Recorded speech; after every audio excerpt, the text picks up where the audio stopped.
예수님께서 세례 요한에 대한 이야기를 제자들에게 하셨습니다. 11절에 여자가 낳은 자 중에 세례 요한보다 큰 이가 일어남이 없도다. 그러나 천국에서는 극히 작은 자라도 그보다 크니라. 이제 말씀이 이렇게 나갑니다. 잘 보면 구약에 엘리야를 비롯한 굉장히 탁월한 선지자들이 많이 있습니다. 또 모세나 다윗 같은 탁월한 지도자들도 있습니다. 예수님의 표상이라고 우리가 이야기하는 요셉과 같은 인물도 있습니다. 그런데 예수님이 그렇게 여자에게서 태어난 사람들 중에 세례 요한이 제일 큰 사람이다. 이렇게 이야기를 했습니다. 왜 그렇게 구약에 탁월한 인물들도 있는데 세례 요한을 여자가 낳은 자 중에 가장 큰 자다. 이렇게 이야기를 하셨을까요?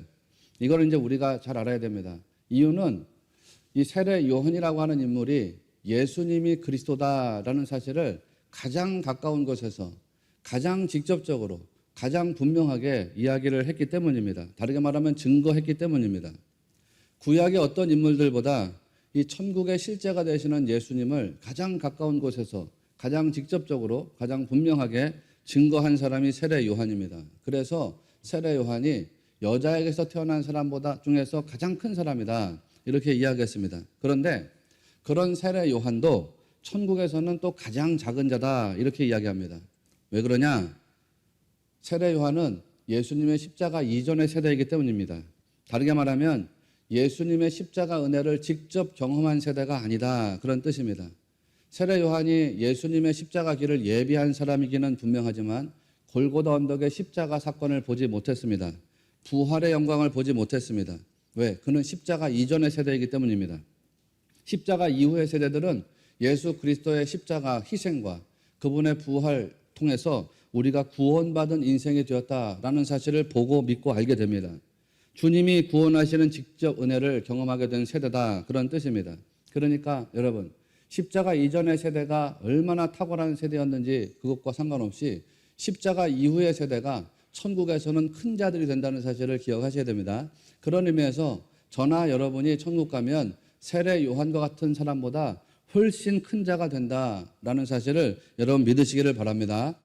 이런 이야기를 하면서 예수님이 유명한 말씀을 하는데 천국은 침노하는 자들의 것이다. 이런 얘기를 하는 거예요. 자, 12절. 세례 요한의 때부터 지금까지 천국은 침노를 당하나니 침노하는 자는 빼앗느니라.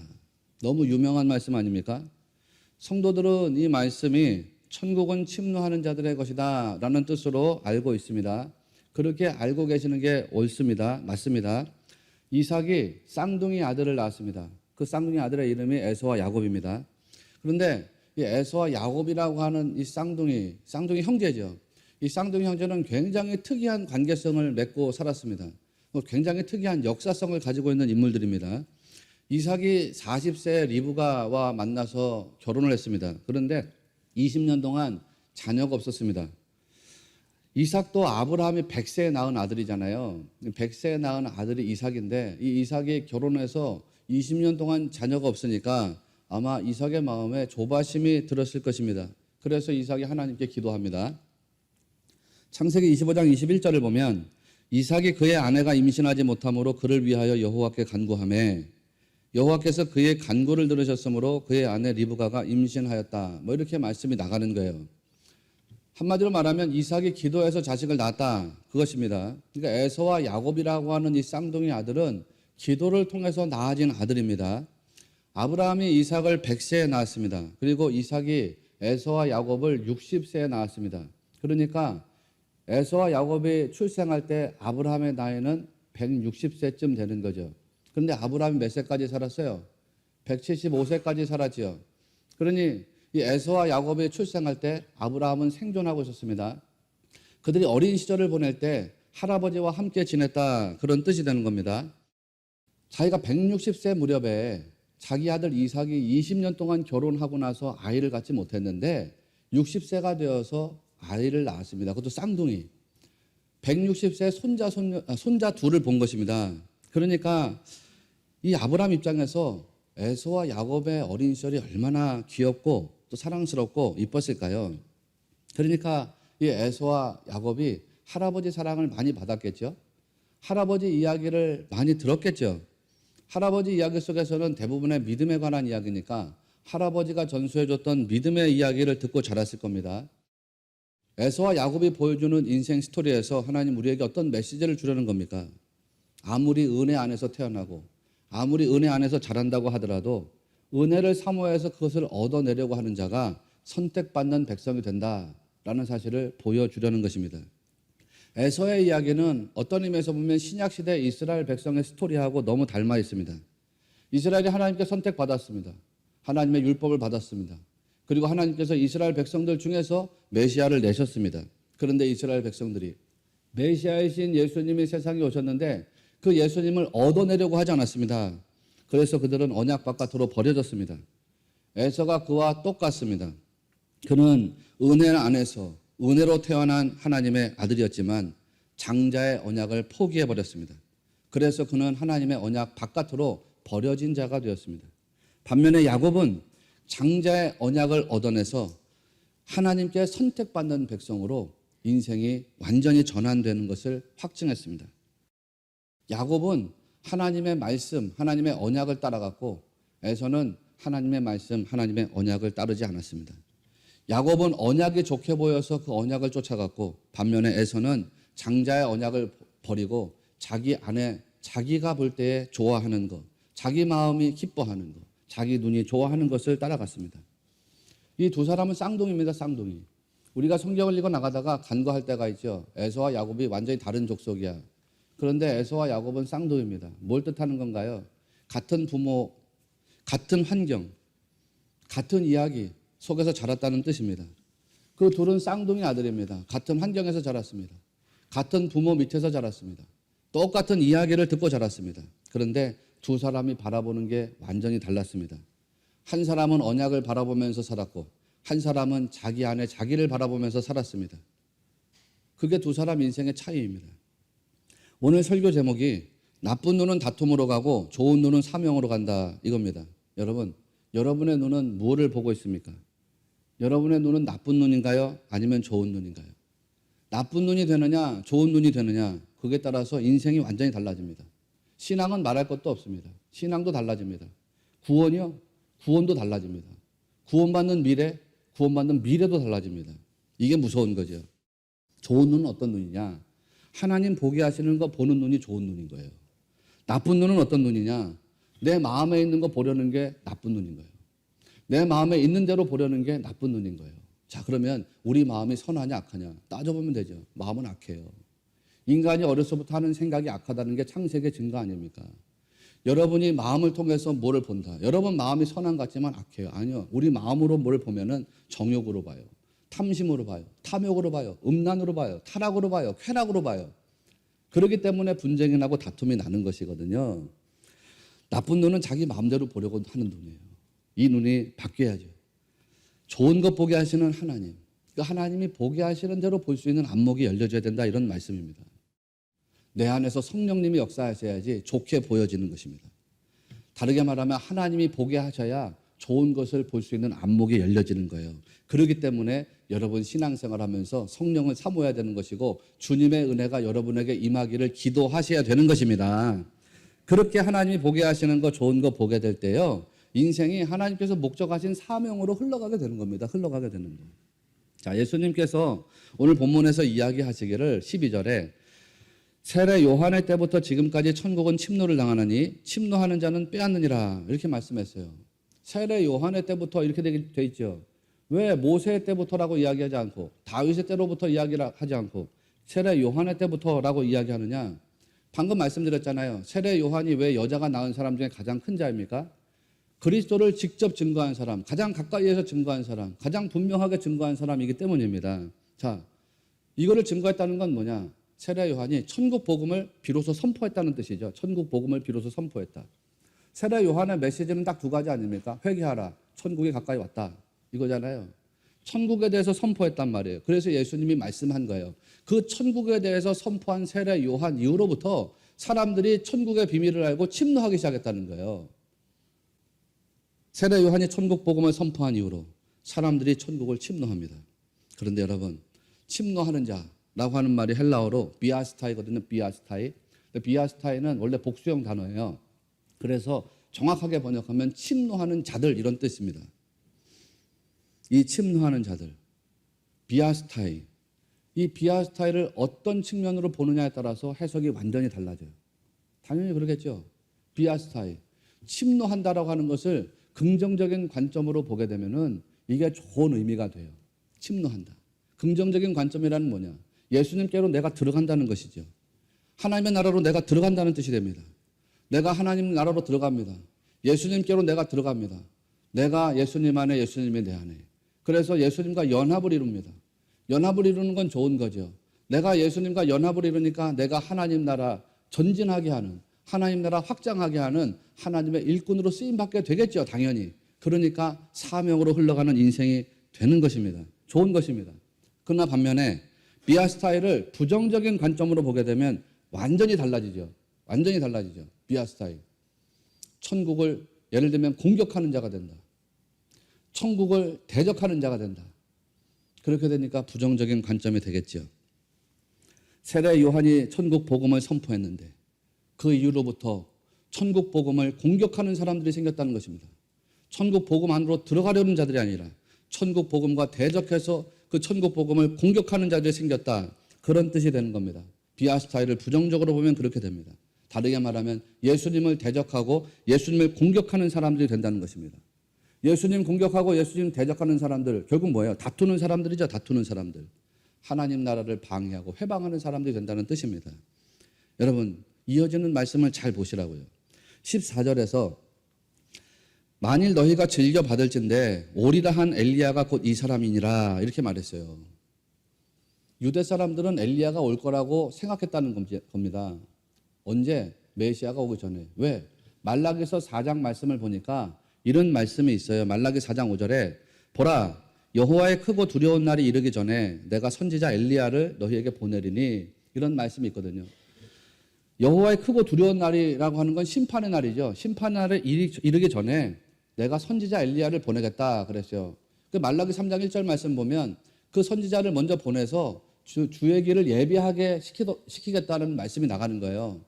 메시아가 오는 길을 준비시키겠다라고 하는 말씀이 나가요. 그래서 유대인들은 메시아가 오시기 전에 선지자 엘리야가 먼저 오셔서 주님의 길을 예비하시겠구나라는 생각을 가지고 있었습니다. 그리고 예수님께서 그 엘리야와 같은 자가 누구냐? 세례 요한이라는 게 세례 요한. 세례 요한이 지금 메시아를 준비하기 위해서 먼저 왔다는 거죠. 그럼 메시아가 누구예요? 내가 메시아예요. 예수님이 메시아입니다. 그리스도입니다. 그리고 그 길을 준비한 엘리야와 같은 자가 누구냐? 세례 요한이라는 겁니다. 그런데 이 세례 요한을 사람들이 어떻게 취급했어요? 헤롯 안디바가 세례 요한을 죽였어요. 세례 요한에게 침노해서 세례 요한을 공격해서 세례 요한을 꺾었어요. 그리고 사람들이 예수님을 배척해요. 예수님이 좋아서 예수님에게로 들어가는 것이 아니라 예수님이 싫어서 예수님을 공격해요. 메시아 되시는 예수님이 오셨는데 사람들이 천국 복음을 보지를 않습니다. 16절 17절을 보세요. 말씀이 이렇게 나갑니다. 이 세대를 무엇으로 비유할까? 비유하건대 아이들이 장터에 앉아 제 동물을 불러 이르되 우리가 너희를 향하여 피리를 불어도 너희가 춤추지 않고 우리가 슬피 울어도 너희가 가슴을 치지 아니하였다 함과 같도다. 이렇게 말씀이 나가잖아요. 한마디로 말하면 뭐예요? 반응이 있다 없다예요. 반응이 있다 없다? 없다잖아요. 없다. 반응이 없다는 거 아닙니까? 반응하지 않는 세대라는 거 아니에요? 반응하지 않는 세대. 계시록의 이야기를 했잖아요. 이번 한 학기 동안에. 계시록에 소아시아 7교회에 예수님 말씀하시는데 그 소아시아 7교회 예수님 말씀하실 때 나타나는 모습이 다 다릅니다. 다 다릅니다. 성경을 찬찬히 뜯어보시면은 계시록에서 소아시아 7교회, 에서버두 사빌라 7교회에 나타나는 모습이 다 달라요. 왜 다르냐? 교회 상황이 다 다르기 때문입니다. 다르게 나타나신 이유가 뭐냐? 예수님이 그 교회 없는 거, 그거를 책망하기 위해서 혹은 그 교회 필요한 거, 그거를 줘가지고 격려하고 위로하기 위해서 그런 모습으로 나타나시는 거예요. 주님이 우리 신의 교회에 나타나실 때 여기에 맞는 모습으로 나타나는 거예요. 우리 교회에 뭐가 빠져 있으면 그걸 책망하시기 위해서 모습으로 나타나요. 우리 교회에 뭐가 필요하면 그거를 줘가지고서 위로하고 격려하려고 주님이 그런 모습으로 나타나는 거예요. 예를 들면 라오디게아 교회에 나타나신 주님의 모습을 보면 이렇습니다. 아멘이시요 충성되고 참된 증인이시요 하나님의 창조의 근본이시니 이렇게 나타나요. 라오디게아 교회는 칭찬이 없습니다. 책망만 있습니다. 그러니까 아멘, 충성, 참된 증인 이렇게 나타나신 이유가 있겠죠. 왜? 그 교회에 그게 없기 때문이에요. 라오디게아 교회에 아멘이 없고 충성이 없고 증인이 없어요. 그러니까 주님이 그 모습으로 나타나셔서 책망하시는 거 아닙니까? 라오디게아 교회에 주님이 그 모습을 보니까 영적으로 완전히 몰락했습니다. 칭찬할 게 하나도 없습니다. 기억하시는가요? 4대 교회도 예수님 책망만 나갑니다.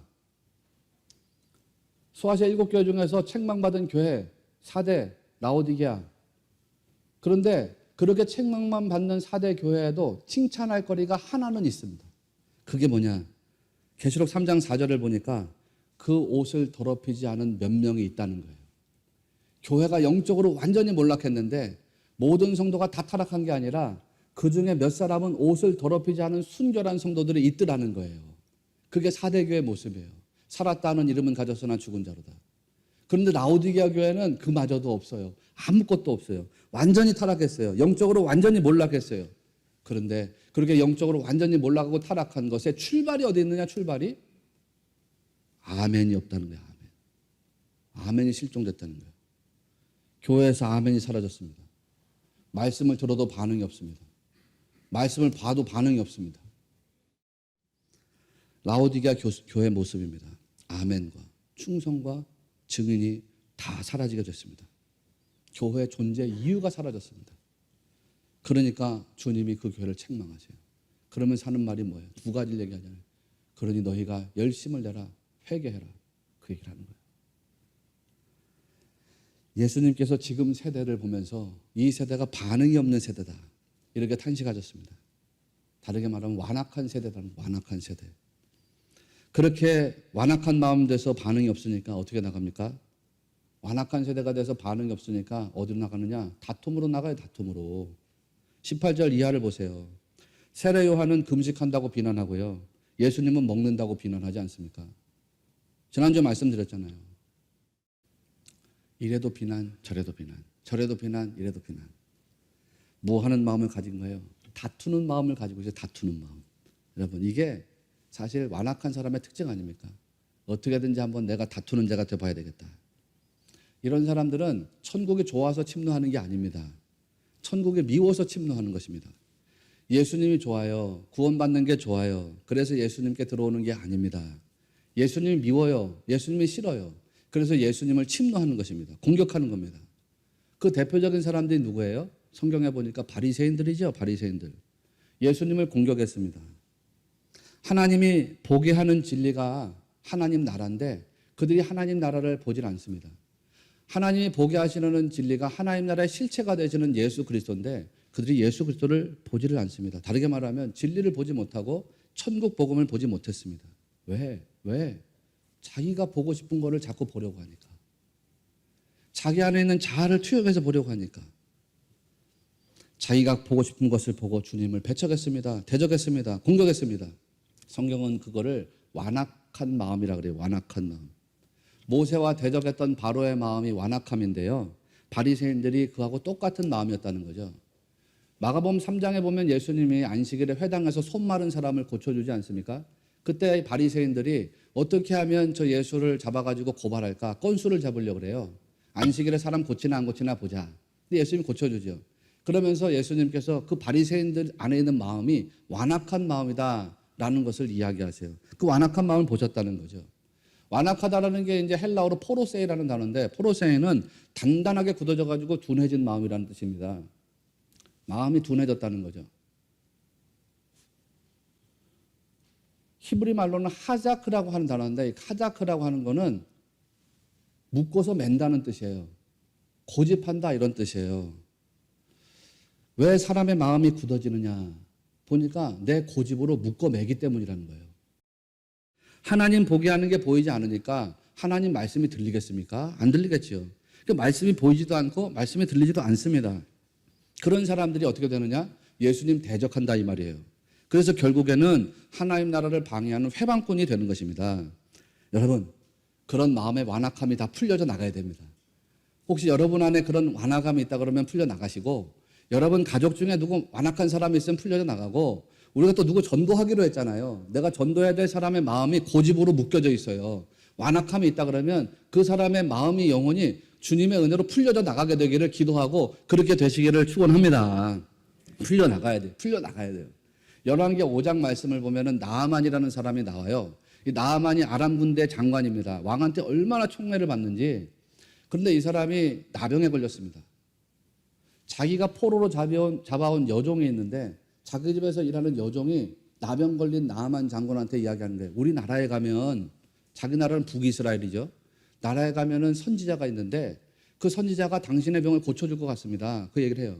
그래서 나아만 장군이 나병에 걸린 상태로 엘리사를 찾아갑니다. 병사들을 거느리고 엘리사의 집에 위풍당당하게 갔습니다. 그런데 엘리사가 밖으로 나와보지도 않아요. 그냥 사람을 보내가지고 말하는 거예요. 열왕기하 5장 10절. 너는 가서 요단강에 몸을 7번 씻으라. 내 살이 회복되어 깨끗하리라. 나아만이 화가 났습니다. 내가 아람 군대 장관인데 감히 나를 이렇게 대접해? 열왕기하 5장 11절 말씀해 보니까 나아만이 노하여 물러가며 이르되 내 생각에는 그가 내게로 나와 서서, 이러면서 말씀이 나가요. 제가 한번 이 말씀을 다시 읽어드릴 테니까 제일 중요한 표현이 뭔지 한번 캐치해 보세요. 열왕기하 5장 11절. 나아만이 노하여 물러가며 이르되 내 생각에는 그가 내게로 나와 서서, 이렇게 말씀이 나갑니다. 이 구절에서 제일 중요한 표현이 뭐겠어요? 내 생각에는. 자기 생각이 있었습니다. 자아의 생각이 있습니다. 자기 생각에는 어떻게 할 줄 아느냐? 자기 생각에는 엘리사가 자기를 영접해서 자기 있는 곳에 와서 자기 병든 부에다가 손을 들고 흔들어 가지고 병을 낫게 할 줄 알았다는 거죠. 그런데 자기 생각과 엘리사의 행동, 엘리사의 말이 너무 달랐습니다. 그게 분노를 일어나게 하는 원인이 됐습니다. 자기 생각이 자기 생각대로 되지 않으니까 분노가 일어났습니다. 자기 생각이 자기 생각대로 되지 않으니까 엘리사의 말을 무시했습니다. 여러분, 만일 이 나아만 장군이 끝까지 내 생각을 붙잡았다면 이 사람 망하는 자가 됐을 겁니다. 그런데 다행스럽게 그는 자기 생각을 붙잡지 않았습니다. 열왕기하 5장 14절을 보면 나아만이 이에 내려가서 하나님의 사람의 말대로 요단강에 7번 몸을 잠그니, 이렇게 말씀이 흘러갑니다. 나아만이 내 생각을 따르지 않았고 하나님의 말씀을 따랐다는 거죠. 내 생각을 붙잡지 않고 하나님의 말씀을 붙잡고 행동했다는 것입니다. 여러분, 사람들이 신앙생활 하면서도요, 내 생각을 자꾸 붙잡고 갑니다. 내 생각에는. 여러분 생각대로 여러분이 지금 행복의 자리에 있는 것이 아닙니다. 여러분 생각대로 여러분이 지금 이 예배의 자리에, 구원받은 자리에 있는 게 아닙니다. 주님의 생각에 여러분이 순종한 순간, 주님의 생각에 여러분이 따라간 순간, 주님의 생각에 여러분이 무릎 꿇은 순간, 그 순간이 지금 여러분의 행복, 지금 여러분의 예배, 지금 여러분의 신앙을 만든 줄로 믿습니다. 이거 확실합니다. 그래서 내 생각으로 보면 안 되는 겁니다. 내 생각 붙잡고 가는 거는 완악함입니다. 완악함. 하나님의 마음으로 봐야 됩니다. 하나님 보게 하시는 것을 보고 가야 됩니다. 거기에 생명이 있고, 거기에 구원이 있고, 거기에 평안이 있고, 거기에 축복이 있다는 것을 꼭 믿으시길 바랍니다. 성경에 나오는 사람들이요, 하나님 보게 하시는 것을 봤기 때문에 살아난 사람들이 많이 있습니다. 너무 많이 있습니다. 바리새인들은 자기가 보려는 걸 봐가지고 예수님 대적했는데, 거꾸로 하나님 보게 하시는 것을 봐가지고 살아난 사람들이 많습니다. 라합 같은 여인은요, 똑같은 여리고성에서 수많은 사람들이 하나님의 역사를 들었습니다. 하나님의 능력을 들었습니다. 자기만 들은 게 아니죠. 거기 여리고성에 사는 모든 사람들, 아니 수많은 사람들이 이스라엘 백성들이 홍해를 건너고 광야를 행진하고 아모리 족속을 격파하고 요단강을 건너고 그런 이야기를 들었단 말이에요. 그런데 그 수많은 여리고성의 백성들 중에 라합이라고 하는 여자 한 사람만이 하나님 보게 하시는 것을 봤습니다. 그 여자만이 유일하게 하나님을 고백해. 너희가 믿는 여호와 하나님이 상천하지 하나님이신 것을 내가 믿노라요. 유일하게 하늘과 땅의 하나님이시다. 심노하는 믿음을 가진 사람들, 무엇을 봤기 때문입니까? 하나님 보게 하시는 좋은 것을 봤기 때문입니다. 하나님 보게 하시는 좋은 것. 여러분, 나 하나님이 보게 하시는 좋은 것들이 여러분에게 보여지게 되시기를 축복합니다. 여러분의 영적인 안목이 다 열려져 가지고서 하나님이 보게 하시는 좋은 거, 주 예수 그리스도를 통해서 여러분에게 주는 구원뿐만이 아니라 하나님 나라의 실체, 하나님 나라의 영광, 하나님 나라의 미래, 하나님 나라의 축복과 번영 이런 거를 다 볼 수 있는 그런 성도들이 되시기를 주님의 이름으로 축원합니다. 그렇게 되면은 우리 인생이 저절로 사명으로 흘러가게 되는 거예요.